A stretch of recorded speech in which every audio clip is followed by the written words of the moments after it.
와, 여기 엄청 그냥 뻥 뚫려갖고 있어갖고 일주일 동안 쌓였던 스트레스가 그냥 한 방에 막 해소되는 것 같네. 여기.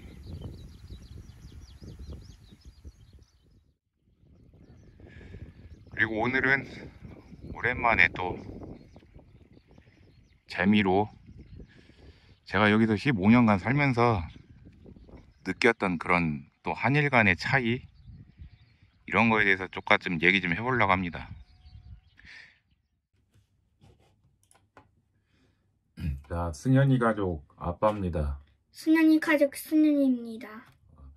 오늘은 아까 말씀드렸다시피 일본과 한국의 차이에 대해서 조금 얘기를 해보겠습니다.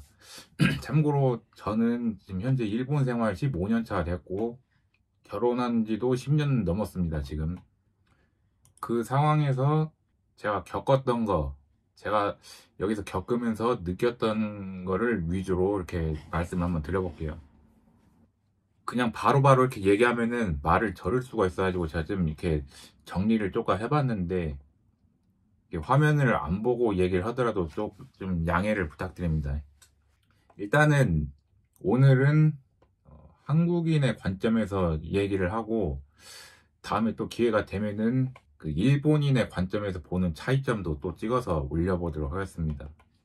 자, 일단 가장 큰 차이라고 하면은 일본은 조화를 뭐랄까 그 중심으로 한 문화라고 할 수가 있고, 그리고 한국은 이제 융통성이나 개인의 그런 감정 표현, 이런 게 좀 더 일본보다 자유롭다, 이런 가장 큰 차이점이 있습니다. 이거를 이제 베이스에 깔고 얘기를 하지 않으면은 이해를 하기가 좀 어려울 수가 있습니다. 조화 중심을 이렇게 좋게 말을 하자면은 조화 중심일 수가 있는데, 사실상 일본 생활을 하면서 제가 느낀 것은 철저하게 강약, 약강, 그러니까는 약육강식의 그런 사회, 철저하게 약육강식의 사회가 형성이 되어 있다, 이렇게 말씀을 드릴 수가 있습니다. 근데 그 와중에서 약육강식이기 때문에 그런 사회 질서를, 이렇게 조화를 계속 이루려고 거기에 순응하려고 하지 않으면은 잘못 걸렸다가는 그 표적이 될 수 있는 그런 사회라고 볼 수가 있죠. 그래서 대체적으로는 이제 흐름에 따르고 또 그런 흐름에 순응하는 그런 편입니다. 일본 같은 경우는. 그래서 이제 대체적으로 그런 흐름에 따르다 보니까는 아무래도 이제 한국보다는 어떤 개혁이라든지 개선, 이런 거를 크게 관여를 안 한다고 해야 되나? 어떤 그런 마인드가 별로 없다. 거기에 대한 그런 증거가 될 수 있는 바탕이 뭐가 있냐면은, 일단은 정치적인 참여도가 엄청 적습니다. 한국하고 비교를 해서. 오죽하면은 그 아스타로가 국민이 정치에 관심을 갖지 않게 하는 것이 올바른 정치라고 생각할 정도. 근데 그 말에 이제 일본 국민들이 순응할 정도로, 아, 그러면은 이제 정치를 잘 하니까는 우리가 정치에 신경 쓸 필요가 없지. 정치하는 사람들은 정치를 잘하고, 법률가들은 법률에 대한 거를 잘하고, 행정가들은 행정에 대한 거를 열심히 잘하고, 우리는 우리 할 거 잘하면은 나라는 그냥 뭐 알아서 잘 돌아가는 거 아니야? 이렇게 그런 질서나 수능, 이런 거. 근데 한국은 그런 것도 있지만은 뭐랄까, 이렇게 뭔가 개선하고 개척하고 이런 거 좀, 아니면 자기가 생각할 때는 이런 게 좀 틀린 것 같다, 그러면 이런 거를 건의를 해본다든지, 그런 문화가 좀 발전이 돼 갖고 있잖아요, 한국 같은 경우는. 아무튼 이렇다 보니까는 일본도 이제 현재 일본 경제를 그런 좌지우지하는 사람들 중에서 제일교포가 엄청나게 많이 있습니다. 왜냐면 제일교포는 출신 자체가 일본 출신이 아니고 이게 조선 출신이다 보니까는 한국인의 그런 뭐랄까 성향이 남아있는 거죠. 그 사람들이 일본의 그런 그 조화 문화, 여기에 순응을 하면은 절대로 그 사람들이 살아남을 수가 없습니다. 그래서 그런 일본의 그 조화 문화에 순응을 하기보다는 철저하게 개선과 개척, 이런 것이 필요했기 때문에 그것을 해왔던 사람들이 제일교포 사람들이고, 그래서 현재 이제 그 일본의 경제를 좌지우지하는 사람들 중에서 제일교포가 많이 있다. 그래서 뭐 아무튼 그러다 보니까는 정치적 참여도도 적고 각자 역할을 잘 하면은 세상이 좋아진다, 이런 게 좀 많이 있습니다, 일본 사람들은. 그래서 이런 조화 문화가 있다 보니까는 스스로가 뭔가를 판단해가지고 결정해가지고 그거를 뭐 이렇게 뭔가 처리를 한다, 이런 것보다도 규칙이나 매뉴얼 위주로, 제가 예전 영상에서도 조금 말씀드렸던 적이 있는데, 융통성이 잘 통하지가 않는다. 개인이 스스로 판단하는 게 아니고 정해진 법칙대로 따라가야 된다, 이런 것이 있습니다. 그리고 또 하나가, 그렇게 해야 되는 이유 중에 하나가, 이렇게 뭔가 갈등이 생겼을 때 스스로가 그 갈등에 대한 책임을 지려고 하는 것이 아니고, 이 매뉴얼이 이래갖고 난 이대로 했는데 나한테 책임 없어, 이거, 이런 그런 책임 회피라고 해야 되나? 안 좋게 말하면 책임 회피고, 좋게 말하면은 자기가 어떤 일을 크게 휘말리지 않기 위한 방어라고 해야 되나? 근데 이거는 한국 사람들 입장에서 말을 하자면은 책임을 회피하려는 경향이 있다, 이렇게 볼 수가 있죠.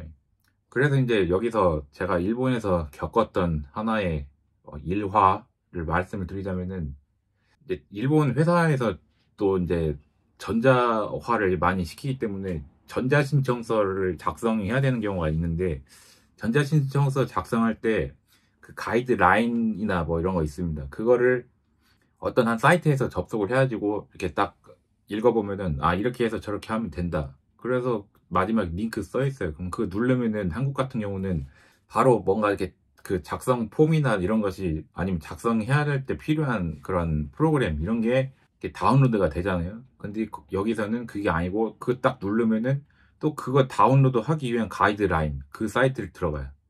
그러면 또 거기서 알았어, 이렇게 해서 다운 이렇게 하라고, 이렇게 해서 딱 보면은 마지막에 또 눌러. 그러면 또 그거에 대한 또 다른 가이드라인 계속 뺑뺑이 뺑뺑이 뺑뺑이 계속 돌아요. 그래갖고, 아, 그러면 도대체 이거 어디서 무엇을 하라는 소리야, 이렇게 되는 거죠. 그래서 결국에는 행정서사를 찾아가서 뭔가 이렇게 부탁을 하든지, 그게 제일 빠릅니다, 그렇게 되면.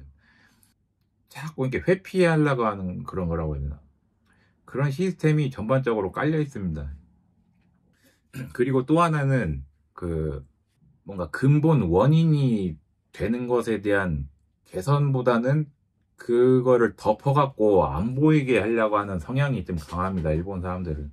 예를 들어갖고 썩은 것이 있어, 썩은 물건이 있으면은 걷다가 이렇게 냄비 뚜껑 이렇게 덮어놓으면은 냄새 안 나는데 뭐 든다고 그거 손으로 집어갖고 치우냐, 이런 그런 마인드죠.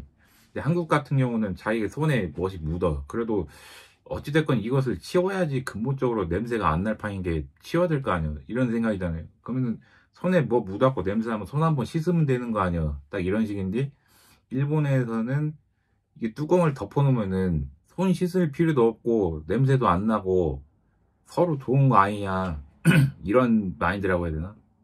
그래서 한국 사람들 입장에서 보면은 근본적인 원인을 해결을 하는 것보다는 일단 덮어서 눈에 안 보이게 하는 그런 좀 문화가 있다, 이렇게 볼 수가 있습니다. 이거는 이제 그 실생활에서도 많이 드러나는 부분인데, 일본 집을 가면은 대부분의 집이 좀 잘 정리가 안 돼 하고 있어요. 정리가 안 돼 갖고 있고, 그리고 또 정리되고 뭐 이런 좀 깨끗한 부분, 이런 거는 눈에 보이는 곳만 이렇게 좀 깨끗하고 눈에 잘 안 보이고, 이런 데는 보면은 엄청 좀 지저분한 경우가 많이 있습니다. 그래서 일본에서는 이렇게 뭔가 이렇게 정리하는 방법, 이런 책들 있잖아요. 그런 책이 이렇게 베스트셀러가 된다든지 그런 경우가 좀 있습니다. 그리고 또 하나, 이렇게 말하는 스타일이 뭐랄까 되게 그 완곡어법, 좀 암묵적으로 이렇게 뭔 뜻인지 알지? 딱 이런 거. 이렇게 뭔 뜻인지 알아서 저기 판단해라잉? 딱 이런 거. 그러니까 한국 사람들이 봤을 적에는 겉으로 볼 적에는 상대방을 이렇게 되게 배려하는 것 같이, 예를 들어 거절할 때도, 아, 저는 뭐 이래저래 해서 아, 되게 고맙게는 생각하는데 좀 미안합니다, 이게 오히려 거절하는 쪽이 미안하다고, 이런 게 좀 뭐랄까 좀 완곡어법이라고 해야 되나? 한국에도 그런 게 있긴 있는데, 일본 정도로 그렇게 심하지는 않죠. 근데 이것을 일본 사람들이 이해하려면은 같은 일본 사람들이 그 교토 사람들하고 얘기할 적에 느끼는 그 정도의 그 차이라고 하면 될란가? 그 정도의 차이를 한국 사람들은 일본 사람한테 느낀다. 그래서 상대방이 무엇을 생각하고 무엇을 정확하게 어떤 의사를 가지고 있는지 이거 판단하기가 되게 어렵다 이렇게 볼 수가 있습니다.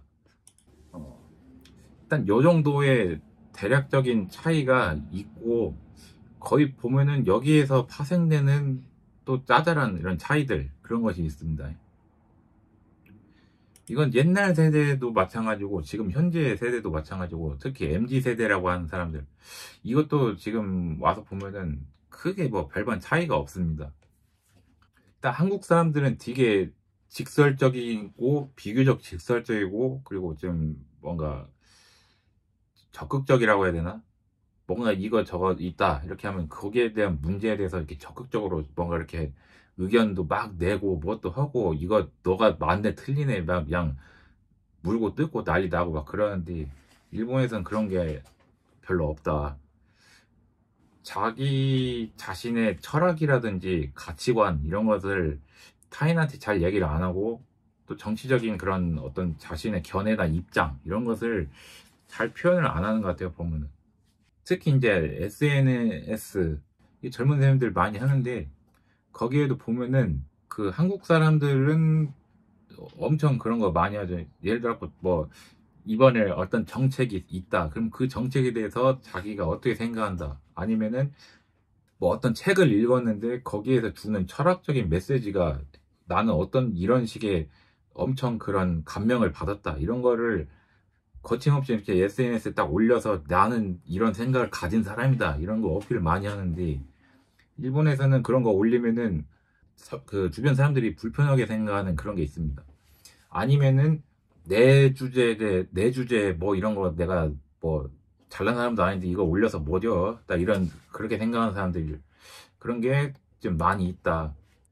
이것도 지금 오늘은 이제 한국인의 입장에서 보는 그것인 게 좀 부정적인 면은 얘기는 안 하지만은 일본인이 보는 또 한국인 여기에 대한 차이점을 얘기할 때는 이것도 엄청 제가 지금 약간 살짝 좀 부정적으로 얘기할 수 있습니다. 근데 오늘은 일단은 그렇게는 얘기는 안 할게요. 그리고 이렇게 튀는 거, 이렇게 못 나사바늘이 이렇게 하나 딱 튀어나왔으면은 그거를 이렇게 못을 박아갖고 빼서 뭐 다른 데다 필요한 데다 끼워 넣는 게 아니고 그거를 막 못 튀어나오게 이렇게 막 때려 그 집어넣는 그런 문화라고 해야 되나? 그런 게 좀 있다 일본에는.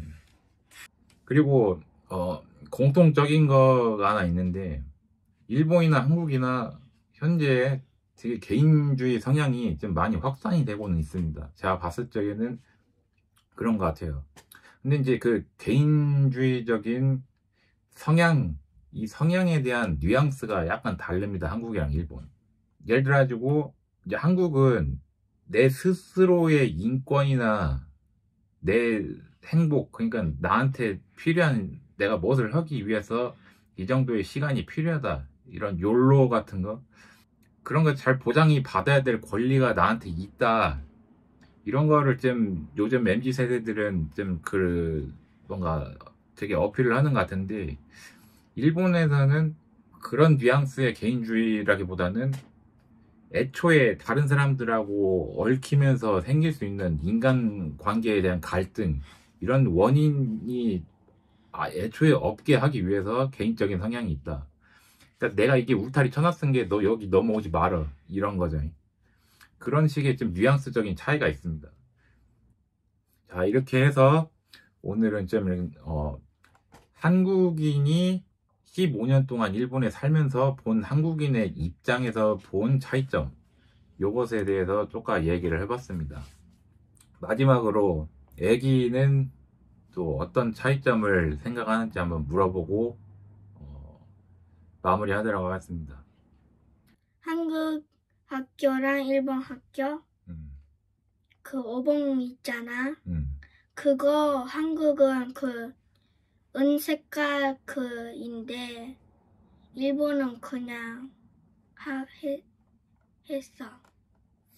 그 일본에서는 먼저 헤라스 그 사람 먼저 한 다음에 시간 맞춰가지고 그 약속대로 한 다음에 했는데 한국은 그냥 헤라스면 헤라스 그리고 덮으려면 퍼고 그렇게 했어. 자유적으로 했다고? 여기에서도 또 그런 차이점이 나타나죠. 이렇게. 근데 또 하나는 이제 애기한테 물어보니까는 자기가 가지고 있는 그런 사회관을 바탕으로 한 얘기가 아니고 그냥 평등한 입장에서 얘기를 하게 되죠. 이런 게 이제 애기들이랑 어른들의 그런 뭐랄까 이렇게 사회를 바라보는 시선 이런 차이점인 것 같네요. 그래서 좀 이런 거는 웬만해서는 이렇게 중립적인 입장으로 가기 생각을 해야 되는데 참 어른이 되면 될수록 이게 어렵죠. 자, 이렇게 해서 오늘은 이 차이점에 대해서 얘기를 해봤습니다. 보시는 분들마다 또 생각하고 이런 어떤 해석이나 이런 것이 다를 수가 있는데 뭐 지금 한 90억 명이 있다고 하잖아요. 그 90억 분의 1의 생각 중에 또 이런 것도 있구나, 이런 식으로 이렇게 받아들여 줬으면 좋겠다, 이렇게 생각합니다. 자, 그러면은 이번 영상은 여기서 이렇게 마무리하도록 하겠습니다. 바이바이. 안녕히 계세요. 구독과 좋아요 해줘요.